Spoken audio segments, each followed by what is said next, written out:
Welcome to all of you on my YouTube channel. इस video में RSM SSB के previous year question की series 2015-2020 तक के राजस्थान की कला संस्कृति में आए हुए प्रश्नों को सम्मिलित किया है। ऑथेंटिसिटी के लिए आप इस प्रश्न पत्र को आप अपनी स्क्रीन पे भी देख पा रहे हैं। इस वीडियो में मैंने 13 दिसंबर को हुए exam JN mechanical degree program के प्रश्न पत्र को सम्मिलित किया है और ये सीरीज का पार्ट 3 है।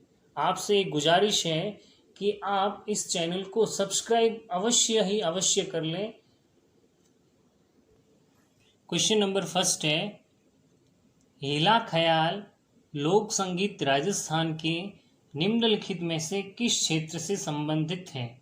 ऑप्शन ए है दौसा सवाई माधोपुर, ऑप्शन बी है भीलवाड़ा चित्तौड़गढ़, ऑप्शन सी है डूंगरपुर बांसवाड़ा और ऑप्शन डी है सीकर झुंझुनू। इस क्वेश्चन का जो सही आंसर है वो है ऑप्शन ए दौसा सवाई माधोपुर।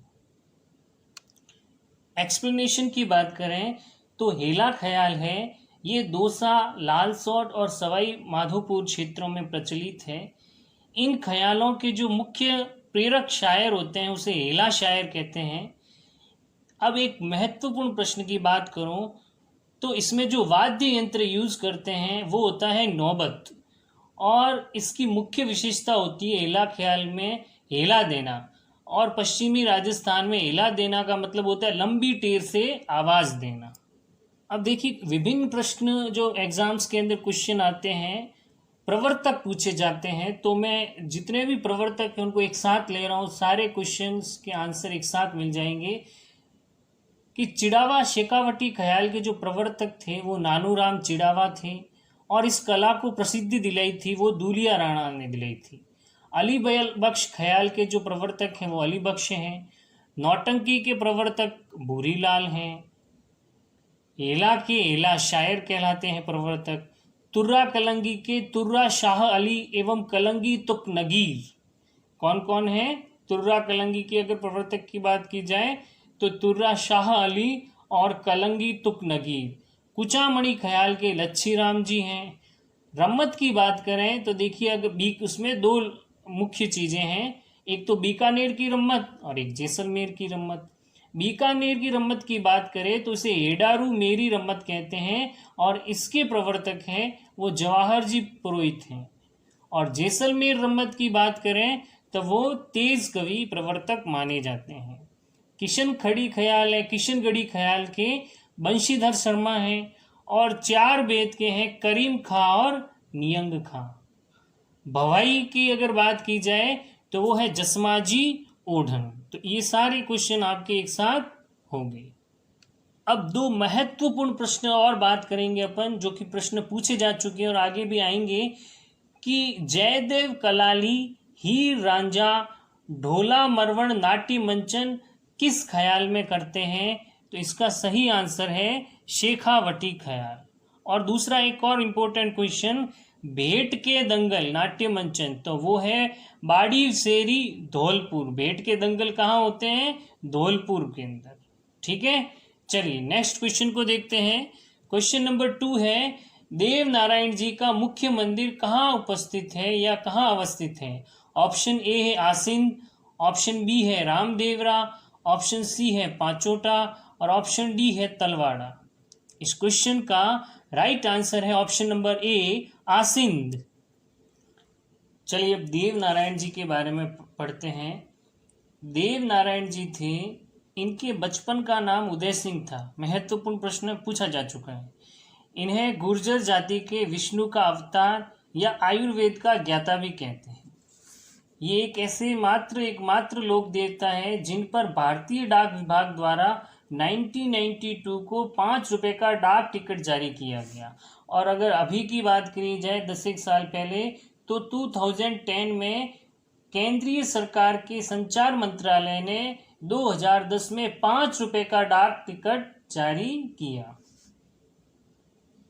और ऐसा कहा जाता है कि इन्होंने अपनी पिता की हत्या का बदला अजमेर के बिनाई के शासक को मार कर लिया तथा अपने पराक्रम और सिद्धियों का प्रयोग अन्याय का प्रतिकार करने और जन कल्याण में किया। इन्होंने अपनी देह का त्याग देवमाली या देहमाली ब्यावर में किया, अतः देवमाली को बगड़ावतों का गांव कहता है। क्या कहते हैं? बगड़ावतों का गांव। ऐसा क्यों? ऐसा इसलिए क्योंकि देव नारायण जी का जो जन्म था वो नागवंशीय गुर्जर परिवार में बगड़ावत के अंदर हुआ था। बगड़ावत जो कुल होता है गुर्जर परिवार में, वहाँ हुआ था। इसीलिए जहाँ देह त्यागी उसे बगड़ावतों का गांव कहते हैं। जबकि मुख्य मंदिर खारी नदी के किनारे आसिंद, जो कि प्रश्न पूछा गया, भीलवाड़ा में है। इनकी मूर्ति की जगह पर बड़ी ईंटों की पूजा नीम की पत्तियों से कर और प्रसाद के रूप में छाछ और राबड़ी को देते हैं। इनका दूसरा मंदिर देवधाम जोधपुरिया में है, जो कि टोंक में है। और ये जो धाम है ये कौन से संगम पे स्थित है? बांसी, मासी, बांडी और खारी नदी के संगम पर स्थित है। यहाँ पर प्रतिवर्ष भाद्रपद शुक्ल सप्तमी को मेला भरता है। और ये आपको बहुत अच्छे से ध्यान रखना है कि राजस्थान की सबसे पुरानी, सबसे बड़ी और सबसे छोटी फड़ है वो देव नारायण जी की फड़ है, जिसे पढ़ते समय देव नारायण जी के बोपे जंतर, कौन सा वाद्य यंत्र यूज करते हैं? जंतर का यूज करते हैं। अब एक और बात आपको बहुत ध्यान रखनी है कि देव नारायण जी के जो संबंध में लिखे ग्रंथ हैं वो कौन कौन से काव्य में है? एक का नाम है बात देवजी बगड़ावत्री। क्या नाम है? बात देवजी बगड़ावत्री। देवजी री पढ़, देव नारायण का मारवाड़ी ख्यात एवं बगड़ावत, ये सारे क्या हैं? प्रमुख काव्य हैं। ये आपको ध्यान में रखना है। एक और बात ध्यान रखनी है आपको, देव डोंगरी है वो चित्तौड़ में है। देवधाम टोंक जोधपुरिया में है। देवमाली अजमेर के अंदर स्थित है। ये सारे मुख्य मंदिर और आसिंद भीलवाड़ा में है। ये देव जी के मुख्य मंदिर हैं। इन चारों को आपको दिमाग के अंदर अच्छे से याद करने हैं, ध्यान रखना।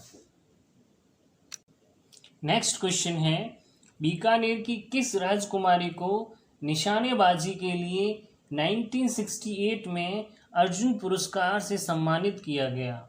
ऑप्शन ए है सोनाक्षी राठौड़, ऑप्शन बी है राज्यश्री कुमारी, ऑप्शन सी है उषा देवी और ऑप्शन डी है भुवनेश्वरी कुमारी।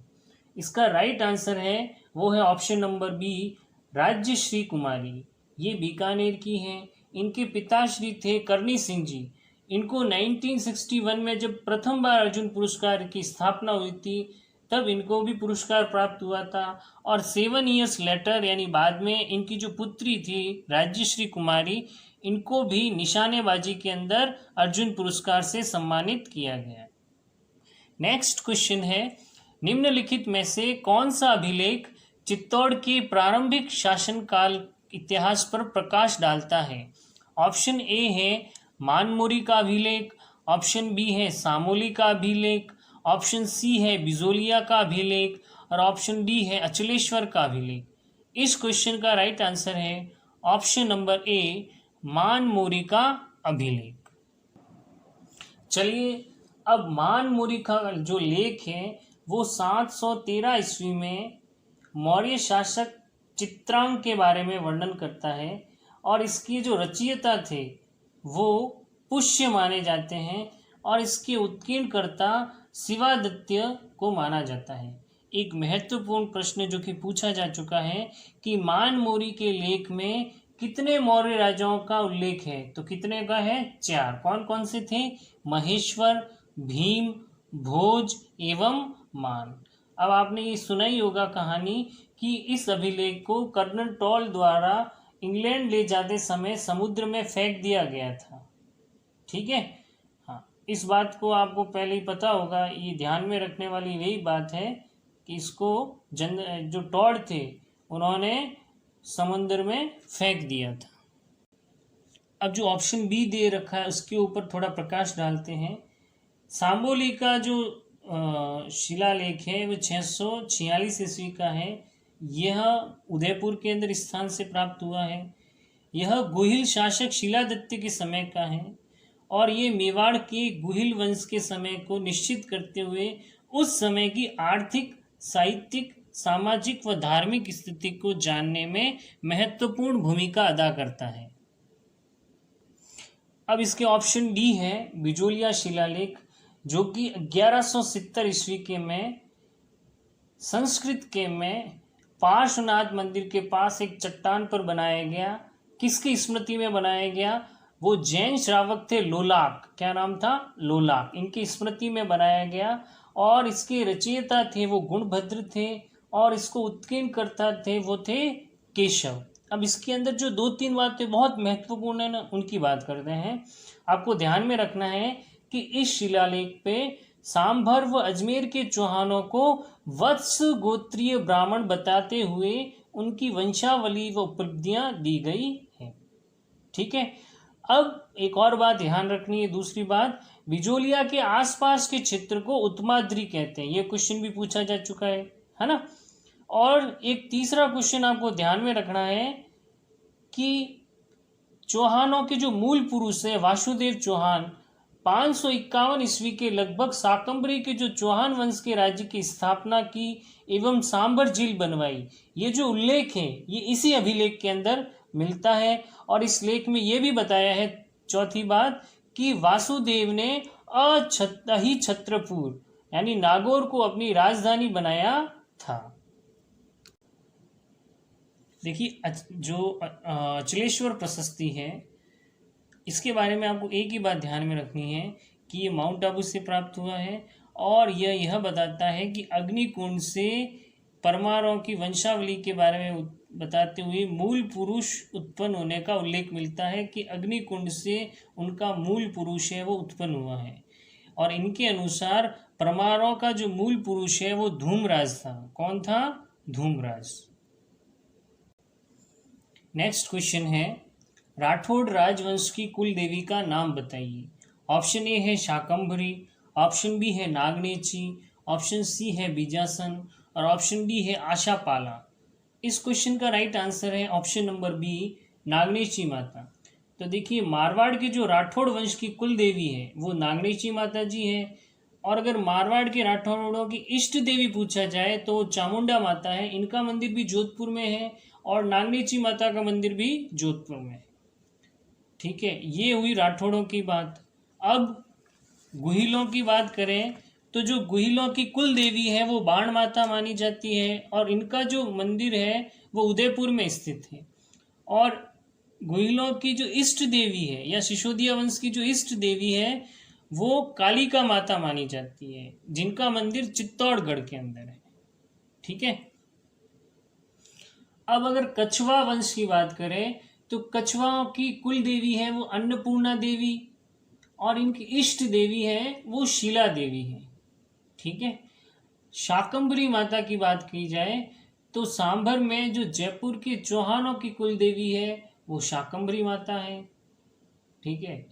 और एक और इम्पोर्टेंट बात है कि उदयपुर वाटी झुंझुनू में है वो मंदिर, तो चौहानों के साथ वो खंडेल वालों की भी कुल देवी है।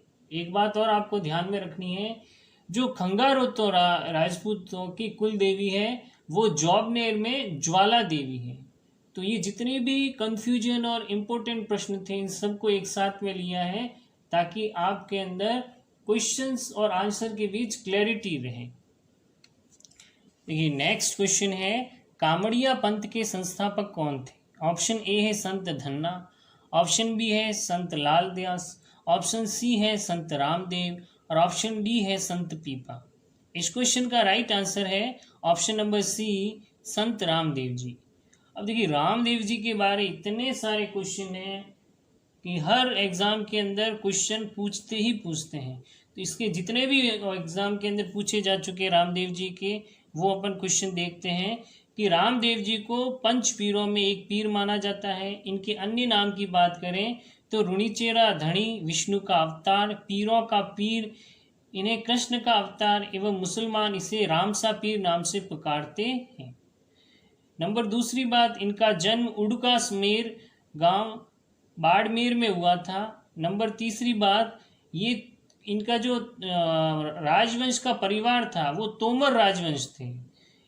नंबर 4, इनके पिता का नाम अजमाल जी। नंबर 5, इनकी माता जी का नाम मेणा दे। नंबर 6, इनकी बड़े भाई का नाम वीरम देव जी था। नंबर 7, इनकी पत्नी का नाम नेतल दे था। नंबर 8, इनकी गुरुजी का नाम बालीनाथ जी था और इनके घोड़े का नाम नीला घोड़ा था। तो ये सारी बातें एक साथ आपको याद करनी है। अब इसके साथ और भी देखते हैं। ये एक मात्र ऐसे लोक देवता थे जिन्होंने जीवित समाधि ली। यह कवि भी थे।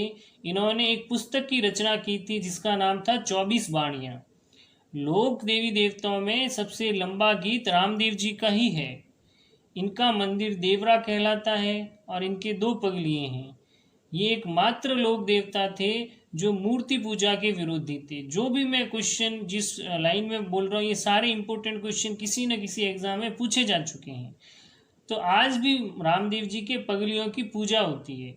ये क्वेश्चन पूछा जा चुका है कि रामदेव जी की जो ध्वजा होती है उसमें कितने रंग होते हैं। उस ध्वजा को नेजा कहते हैं और उसमें 5 रंग होते हैं। क्वेश्चन पूछते हैं कि रामदेव जी के पुजारी किस जाति के होते हैं, तो वो मेघवाल जाति के होते हैं। इन्हें रीखिया कहते हैं। इनके रात्रि जागरण को जमा कहते हैं व आने वाले यात्रियों को जातरू कहते हैं। एक और महत्वपूर्ण बात, बहुत ही महत्वपूर्ण, कि मेघवाल जाति की डाली बाई को अपनी धर्म बहन इन्होंने बनाया था। और प्रश्न में जैसा पूछा हुआ है कि रामदेव जी ने कामड़िया पंथ की स्थापना की और डाली बाई और सुगनी बाई को अपनी शिष्या बनाई। फिर आपके लिए एक और इम्पोर्टेंट प्रश्न है कि कांवड़ जाति की महिलाएं, इनका मेला लगता है वहाँ, उसमें 13 ताली नृत्य करती है। एक और महत्वपूर्ण प्रश्न, इनका मंदिर है वो रामदेवरा में है। अब ये क्वेश्चन पूछा जा चुका है कि रामदेवरा जैसलमेर के जिला मुख्यालय से किस दिशा में है, तो वो पूर्व दिशा में है। किस दिशा में है? पूर्व दिशा में। बाबारी बीज जो मेला है वो कब लगता है? भाद्रपद शुक्ल दूज से लेके एकादशी तक। ठीक है। और आपको ये बात ध्यान में रखनी है कि छोटा रामदेवरा है रामदेव जी का स्थल, वो गुजरात में स्थित है।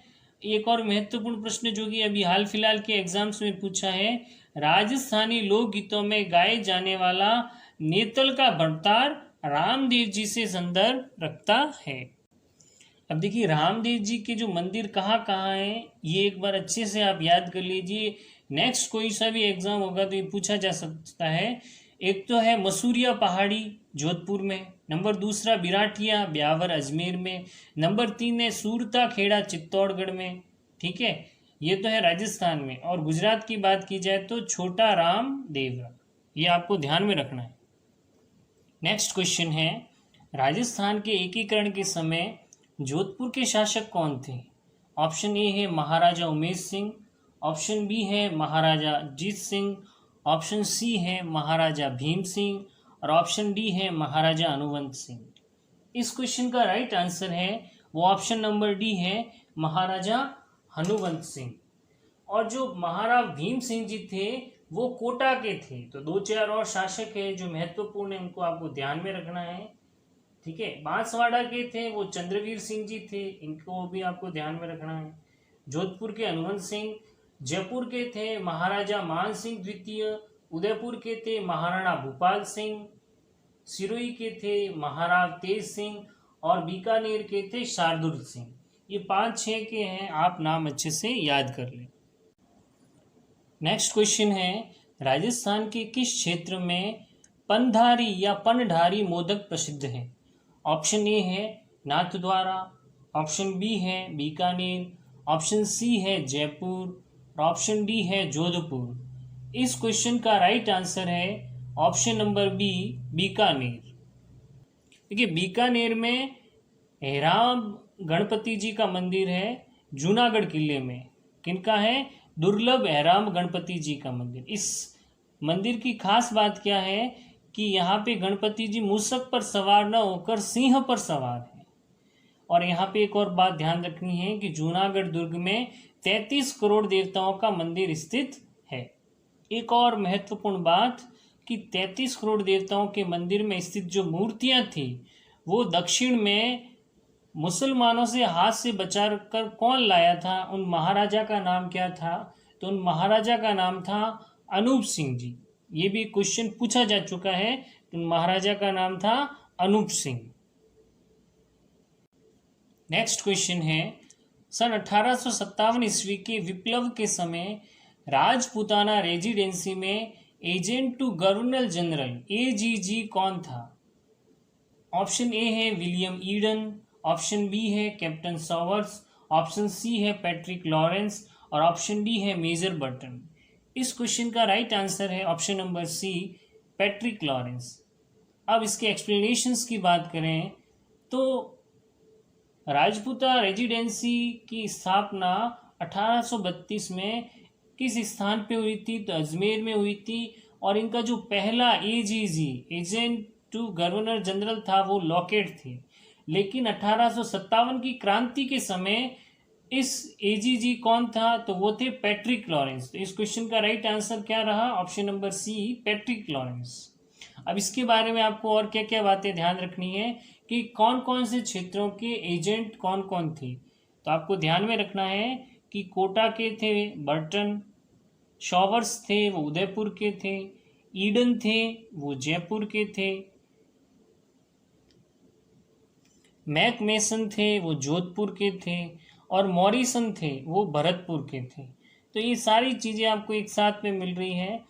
मेरी यही चाह रहती है कि सारे क्वेश्चन आपको एक जगह पे मिल रहे, ताकि at the time of examination आप अगर इस वीडियो को देख लेते हैं तो आपके सारे क्वेश्चन सॉल्व हो जाएंगे। नेक्स्ट क्वेश्चन है, देसी रियासत जो 25 मार्च 1948 को गठित संयुक्त राजस्थान का हिस्सा नहीं थी। ऑप्शन ए है प्रतापगढ़, ऑप्शन बी है उदयपुर, ऑप्शन सी है शाहपुरा और ऑप्शन डी है बूंदी। इस क्वेश्चन का राइट आंसर है वो ऑप्शन नंबर बी, उदयपुर है। अब देखिए इस क्वेश्चन के अंदर एक माइनर मिस्टेक है कि 25 मार्च 1948 को एकीकरण के समय जो राजस्थान बना था उसे पूर्वी राजस्थान कहते थे। ठीक है, ये बात आपको ध्यान में रखनी है कि संयुक्त राजस्थान तो बाद में बना था, लेटर ऑन बना था, पहले पूर्वी राजस्थान बना था। इसकी डेट दे रखी है तो आपको हमेशा ध्यान रखना है कि एकीकरण के समय जो डेट दे रखी होती है ना, उसके आधार पर आपको क्वेश्चन सॉल्व करना है। चलिए इसके बारे में अपन डिटेल एक्सप्लेनेशंस की बात करते हैं। देखिए द्वितीय चरण में पूर्वी राजस्थान या पूर्व राजस्थान बना। इसकी स्थापना 25 मार्च 1948 को हुई। राजधानी कोटा रखा गया। इनके उद्घाटनकर्ता एनवी गौडगिल थे। प्रधानमंत्री गोकुल लाल असावा थे। राज प्रमुख भीम सिंह जी जो कि कोटा के नरेश थे और उपराज प्रमुख बहादुर सिंह जी बूंदी के नरेश को बनाया गया। अब एक और महत्वपूर्ण बातें कि इनमें कौन कौन से क्षेत्रों को एकीकरण के समय सम्मिलित किया गया। तो कोटा, बूंदी, टोंक, ये दो दो शब्दों के लेटर हैं। फिर झालावाड़, शाहपुरा, ठीक है, ये 4 शब्दों के हैं, झालावाड़, बांसवाड़ा और शाहपुरा। नेक्स्ट है 5 वर्ड के कौन कौन से हैं? प्रतापगढ़, किशनगढ़ और कुशलगढ़। तो इस तरीके से आप याद कीजिए तो इजीली याद हो जाएंगे। ठीक है, तो 9 रियासतें थी और 1 ठिकाना था। नेक्स्ट क्वेश्चन है, किस मुगल शासक ने चित्तौड़ विजय के उपरांत मेवाड़ में सिक्का एलची जारी किया? ऑप्शन ए है अकबर, ऑप्शन बी है जहांगीर, ऑप्शन सी है शाहजहां और ऑप्शन डी है बाबर। इस क्वेश्चन का राइट आंसर है option A, Akbar. Next question है, पछेवड़ा संदर्भित है। ऑप्शन ए है आभूषण से, ऑप्शन बी है परिधान से, ऑप्शन सी है बर्तन से और ऑप्शन डी है पगड़ी से। इस क्वेश्चन का राइट आंसर है ऑप्शन नंबर बी, परिधान से। नेक्स्ट क्वेश्चन है, बम नृत्य का संबंध किस स्थान से है? ऑप्शन ए है उदयपुर, ऑप्शन बी है शेखावाटी, ऑप्शन सी है मारवाड़ और ऑप्शन डी है अलवर। तो बम नृत्य का जो संबंध है वो सही आंसर है ऑप्शन नंबर डी, अलवर से है। नेक्स्ट क्वेश्चन अपन देखते हैं, आनंद विलास के रचयिता कौन थे? ऑप्शन ए है महाराजा Jaswant Singh ji first, option B है महाराजा Sawai Jagat Singh ji first, option C है राव मालदेव और ऑप्शन डी है महाराजा ध्राज सिंह। इस क्वेश्चन का राइट आंसर है option number A Maharaja Jaswant Singh ji first. अब देखिए जसवंत सिंह जी ने और भी रचनाएं की थी, उन रचनाओं को भी आपको ध्यान में रखना है। तो देखते हैं एक एक करके। आने वाले एग्जाम में हो सकता है कि इनसे क्वेश्चन पूछा जाए, क्योंकि एक बार पूछा गया है तो चांसेज है कि बार बार क्वेश्चन पूछा जाए। आपको ध्यान में रखना है, इन्होंने भाषा भूषण, नंबर दूसरी आनंद विलास, नंबर 3 अनुभव प्रकाश, नंबर 4 सिद्धांत बोध, नंबर 5 चंद्र प्रबोध, नंबर 6 सिद्धांत सार और नंबर 7 नायिका भेद, इनकी रचनाएं महाराजा जसवंत सिंह जी ने की थी। नेक्स्ट क्वेश्चन है हरि मेखला के रचयिता कौन है? ऑप्शन ए है जयानक, ऑप्शन बी है श्यामल दास, ऑप्शन सी है सदाशिव और ऑप्शन डी है माहुक। इस क्वेश्चन का राइट आंसर है ऑप्शन डी है माहुक। और आपको ध्यान रखना है कि माहुक थे वो भीनमाल के रहने वाले थे। भीनमाल के रहने वाले कवि माघ भी थे और ब्रह्मगुप्त भी थे। और यहाँ पे हेनसांग चीनी यात्री भीनमाल में आया था, ये बात आपको ध्यान में रखनी है। नेक्स्ट क्वेश्चन है जैत सागर तालाब कहाँ स्थित है? ऑप्शन ए है बूंदी, ऑप्शन बी है अजमेर, ऑप्शन सी है माउंट आबू और ऑप्शन डी है उदयपुर। इस क्वेश्चन का राइट आंसर है ऑप्शन नंबर ए बूंदी। ठीक है, और बूंदी को बावड़ियों की नगरी भी कहते हैं। नेक्स्ट क्वेश्चन है निम्नलिखित संतों में से कौन जन्म से मुसलमान थे? Option A Haridas, option B है लालदास, ऑप्शन सी है चरणदास और ऑप्शन डी है मावजी। इस क्वेश्चन का राइट आंसर है ऑप्शन नंबर बी लालदास जी। अब आपको ध्यान में रखना है लालदास जी के बारे में बहुत सारे क्वेश्चन पूछे गए, उनको एक साथ ले लेते हैं। ये भी क्वेश्चन पूछा हुआ है कि लालदास जी का जन्म कहाँ हुआ है, तो ये धौली दूब अलवर में हुआ है। नंबर दूसरी लालदास जी थे वो मेव यानी मुस्लिम जाति के लकड़हारे थे और इन्होंने दीक्षा संत गद्दन चिश्ती के द्वारा ली गई थी और ये निर्गुण भक्ति के उपदेश दिया करते थे। इनके प्रमुख स्थलों की बात करें तो एक तो शेरपुर, एक धौली दूब, यहाँ पर ये अलवर में है और यहाँ पर वार्षिक मेला भरता है। अब आपको ध्यान में रखना है इनकी मृत्यु नगला गांव भरतपुर में हुई और इनकी समाधि है वो शेरपुर अलवर में है और यहीं पर इनका मकबरा बना हुआ है। ये सारी बातें आपको ध्यान में रखनी है। एक महत्वपूर्ण बात, संत लालदास जी थे वो कवि थे, इन्होंने भी बहुत सारी हस्तलिखित ग्रंथ रचित एक लिखा था, उसका नाम था लालदास की वाणी। और इनका एक और अन्य ग्रंथ है लालदास की चेतावनी। ठीक है, ये बहुत इंपॉर्टेंट है, आप आने वाले एग्जाम्स के अंदर इस क्वेश्चन को देख सकते हैं। एक और बात ध्यान रखनी है कि इस पंथ में ध्यान, योग एवं समाधि के स्थान पर राम नाम के स्मरण, कीर्तन तथा ईश्वर भक्ति को अधिक महत्व दिया। अब जो नेक्स्ट आने वाले क्वेश्चन है वो टू द पॉइंट है, आपको एक एक करके ध्यान में रखने हैं। किशोर सागर झील कहाँ स्थित है? ऑप्शन ए है बूंदी, ऑप्शन बी है किशनगढ़, ऑप्शन सी है बिजोलिया और ऑप्शन डी है कोटा। तो किशोर सागर झील है, इसका राइट आंसर है ऑप्शन नंबर डी कोटा में स्थित है। नेक्स्ट क्वेश्चन है आर्थिक सशक्तिकरण के बिना राजनीतिक स्वतंत्रता का कोई अर्थ नहीं है, यह कथन किसने कहा? ऑप्शन ए है कमला स्वाधीन, ऑप्शन बी है कल्याणी पाराशर, ऑप्शन सी है शांति त्रिवेदी और ऑप्शन डी है रतन देवी शास्त्री।